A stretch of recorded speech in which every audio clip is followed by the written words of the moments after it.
சுவையான சொரக்காய் பொரியல் பார்க்கலாமாங்க. நீங்க இந்த மாதிரி செஞ்சிருக்கீங்களான்னு கமெண்ட் பாக்ஸ்ல வந்து மறக்காம கமெண்ட் பண்ணுங்க. எண்ணெய் காஞ்சதும் கடுகு உளுந்து போட்டுருங்க. கடலைப்பருப்பு போட்டு செவந்ததும் காஞ்ச மிளகாய் கிள்ளி போட்டுருங்க. கருவேப்பிலையும் கூட போட்டுருங்க. வறுபட்டதும் மஞ்சள் பொடி கொஞ்சம் சேர்த்துக்கோங்க. கட் பண்ணி வச்சு சொரக்காய சேர்த்து நல்லா பரட்டி விட்டுருங்க. சூப்பரா இருக்கும். இந்த மாதிரி இதுதான் மெயினா எல்லாரும் பண்றது, தண்ணி ஊத்தி வேக வைக்கிறது எல்லாமே. இதுல நம்ம ஒரு பொடி சேர்ப்போம், அதுதான் வந்து ஹைலைட்டான பொடி.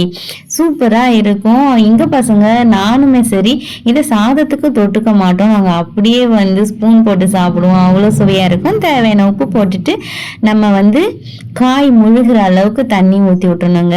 இந்த மாதிரி நல்லா பரட்டி விட்டுட்டு காய் முழுகிற அளவுக்கு தண்ணி ஊற்றி வச்சுட்டு நம்ம ஒரு 10-15 நிமிஷம் நல்லா வேகணும்.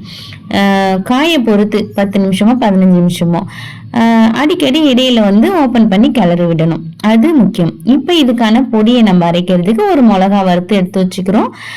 இப்போ வந்து இந்த வறுத்த மல்லாட்டைய நம்ம மிக்சி ஜாரில் சேர்த்துட்டு வறுத்த மிளகாயும் சேர்த்துட்டு அரைச்சிட்டு நம்ம வெந்துருச்சான்னு பார்க்குறோம். சொரக்காய் பொரியல் நல்லாவே வெந்துடுச்சு, ஜூஸியாக இருக்குது. இப்போ வந்து நம்ம வந்து அந்த அரைச்சி வச்ச பொடியை சேர்த்துருவோங்க. சேர்த்துட்டு கொஞ்சம் கொஞ்சமாக கிளறி விட்டோன்னா அதுதாங்க சூப்பரான சுவையான சொரக்காய் பொரியல். ரொம்பவும் சூப்பராக இருக்குங்க. நீங்கள் வந்து இந்த பொடி சேர்த்து செஞ்சுருக்கீங்களா அப்படின்னு சொல்லிட்டு மறக்காமல் கமெண்ட் பண்ணுங்கள். நீங்களும் இப்படி தான் செய்வீங்களா, நீங்களும் சுதாஸ் கிச்சன் போல தான் சமைப்பீங்களான்னு மறக்காமல் கமெண்ட் பண்ணுங்க. உங்கள் ஃபீட்பேக் நான் வந்து ரொம்ப எதிர்பார்க்குறேங்க. அப்படியே பிடிச்சதுன்னா வீடியோ லைக் பண்ணுங்க, கமெண்ட் பண்ணுங்க, ஷேர் பண்ணுங்க. உங்கள் பொண்ணான கையால் சப்ஸ்கிரைப் பண்ணி தொடர்ந்து வீடியோஸ் பாருங்க. தொடர்ந்து வர வீடியோக்களுக்கும் லைக்கும் பண்ணுங்க, கமெண்டும் பண்ணுங்க, ஷேரும் பண்ணுங்க ஃப்ரெண்ட்ஸ்.